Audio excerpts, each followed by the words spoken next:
এক গ্রামে বউ শাশুড়ি ঝগড়া লেগেই থাকে। তখন ঝগড়া যখন লেগে থাকে তখন ছেলেটা কি করব, মারে বুঝাইতে গেলে মাই বলে তোর বউরে বুঝা, তুই তো বউ ভক্ত হয়ে গেছিস, বউরে বুঝাইলে কয় তোমার মারে কওগা। তখন এইভাবেই তার সংসারে খুবই ঝগড়াঝাটি, বউ শাশুড়ি ঝগড়াঝাটি হয়। তখন এই ছেলেটা একটা পাগলের মতো হয়ে গেল, কিরে আমার তো সুখ নেই, আমার সংসারে সুখ নেই, শান্তি নেই। তখন কি করলো এই ছেলেটা, পাহাড়ের দিকে হাঁটতে হাঁটতে চলে গেল। পাহাড়ের দিকে হাঁটতে হাঁটতে যখন চলে গেল, তখনই দেখে পাহাড়ের এক গুহার ভিতরে ঢুকতেছে তার মা যখন ঢুকতেছে তখন আড়ালে চাপিয়ে গেল।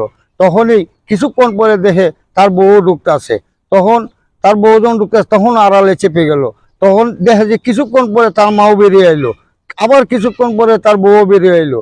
তখন সে আস্তে আস্তে এই পাহাড়ের গড় মধ্যে সেও ঢুকলো, যা দেখে এক তান্ত্রিক বই রয়েছে। তখন তান্ত্রিকের কাছে